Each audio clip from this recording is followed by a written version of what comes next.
17 years ago, in 2002, we started Jennifer House, our home for ex-offender women coming from jail or prison. And we needed $60,000 to renovate the house on Culver Road. So how are we going to raise the $60,000? So we decided, let's ask 12 people in the parish if they would be willing to donate $5,000 apiece, and that would get us 60. We called them 12 angels. Well, we were overwhelmed with the response because we didn't get just 12, we got 18, which gave us $90,000. So Judy Simser went into the jail group that day in Monroe County Jail, and she said, hey, we got good news. Parishioners donated $90,000 to renovate the house that you're going to live in when you get out of jail. And one of the inmates said, what? Who are these people? They don't even know us. What kind of church is this that would donate 90,000 people to strangers like us? Well, when those first 8 women came to live there at Jennifer House, they were so grateful that they threw a dinner to honor the 18 donors. And after dinner, everybody sat in a circle, the 18 and the 8 people that lived there, and the donors said to the residents, could you tell us your story? So one after the other told how they'd been abused in their childhood, and then they got out in the streets and degraded themselves and got on drugs and then came to jail, and then now they're here. And after they told their stories, the residents said to the donors, and could you tell us why you gave the money? Because that fascinates us. We don't have any money. And you donated $5,000 apiece. Tell us why you did that. So Joyce Menges was one of the donors, and she said, I'm Jewish, and my mother just died, and I really miss my mother. Her name was Sarah Ruth, but everybody called her Ruth, and I donated the money to honor my mother. Well, the resident across the circle, she starts to cry. They said, why are you crying? She said, I'm Jewish too, and my name is Sarah Ruth, but everybody calls me Ruth. And she said, I feel immediately connected to your mother. She says, as a matter of fact, I'm here because of your mother. And then Joyce started to cry. And then they both got up and they hugged each other. So that embrace said it all. It was a unique gathering. The haves and the have-nots at the same meal, the blacks and the whites, the Christians and Jews, the post-grad and high school dropout, the professional and prostitute, the felon and free at the same table, all sharing a common meal, each group enriching the other, unafraid to tell their stories. Meals like that don't happen very often. People generally eat with people of their same socioeconomic class or their racial class.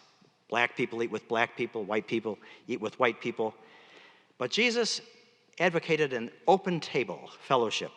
Mix it up, he said. He saw the table not only as a place to eat and fellowship, but as a model to reorganize society. He taught us to cross boundaries, to mix it up. He said, when you have a dinner, don't invite your family members and your neighbors. Invite people like the crippled, the blind, the lame, and they'll never be able to repay you. Invite people that are different from you. There's a new social order. What matters is not hierarchy or white privilege, but our common humanity. Now, the poor have no social status. They're not rich. They're not influential. All they have to offer is who they are. And what more do you want than that? Who you are.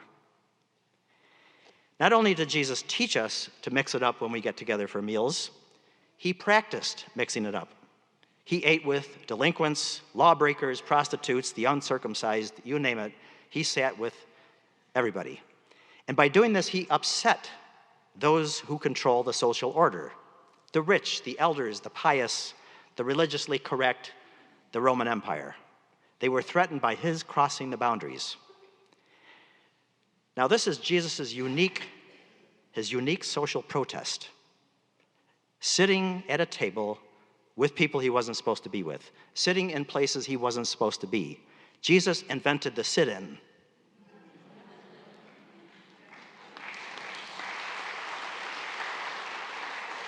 It's just like Jesus sitting with Rosa Parks in the front of the bus.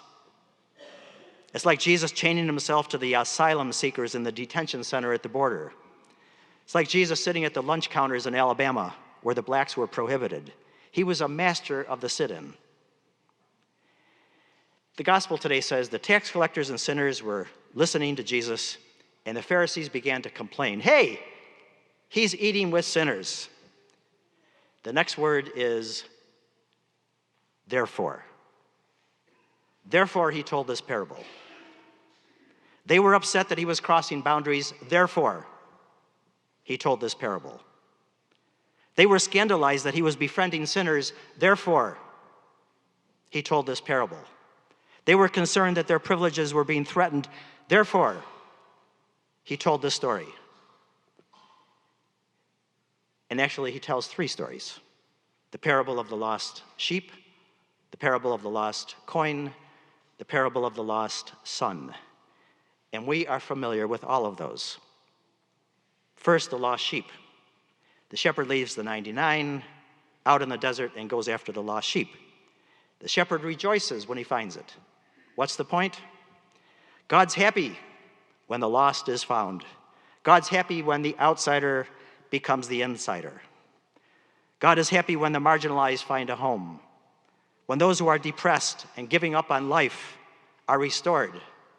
God is happy when those who flunked out or who lost their marriage or who lost their job get hope. God is happy when drug addicts on the brink of death find recovery. The lost coin. The woman turns the house upside down looking for the coin. What's the message? God is willing to empty the drawers, throw things around. God is willing to take up the rug, go through the closets. God is constantly searching for us. Wow, that's new. You and I spend our whole life searching for God, but now we're told God is searching for us, tearing the house upside down, looking for us. God is searching for us. The parable of the lost son. God throws a party for his returning wayward child. What's the message? God is not upset when we make mistakes. God doesn't punish us when we do wrong. God does not even think poorly about us when we misbehave. God just wants us back in the family. So Jesus tells these self-righteous Pharisees the three stories and says, that's why I eat with these folks, because I love them. They have dignity. And these stories teach us that God welcomes us home, and we must do the same for each other. This summer, Attorney General William Barr, a Catholic, announced that the Trump administration is reinstating the death penalty for federal prisoners. It plans to execute 5 prisoners this December and January. They don't have to do that, but they're going to. He said these criminals are among the worst. But Barr's own church, the Catholic Church, clearly rejects the death penalty. Pope Francis said recently, no matter how serious the crime, the death penalty is inadmissible because it attacks the dignity of the person. Jesus says, God's flock is not complete, even if one sheep is missing, no matter how lost. In the last few years, and this was in the paper yesterday, but you know this, 1,700 voting precincts have been closed down in 13 states.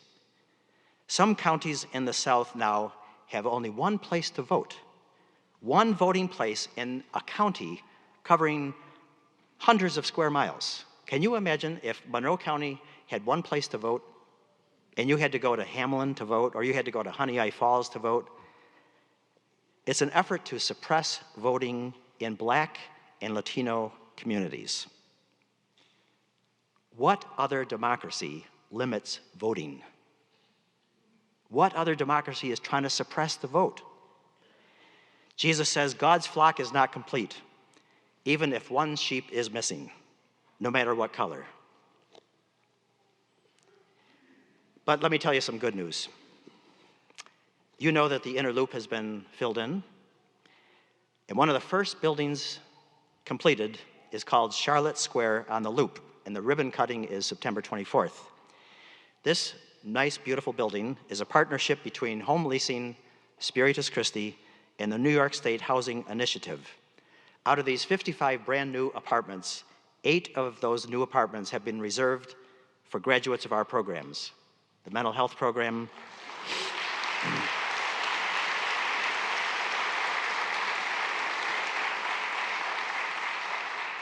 graduates from our mental health center, Grace of God Recovery House, and the prison outreach.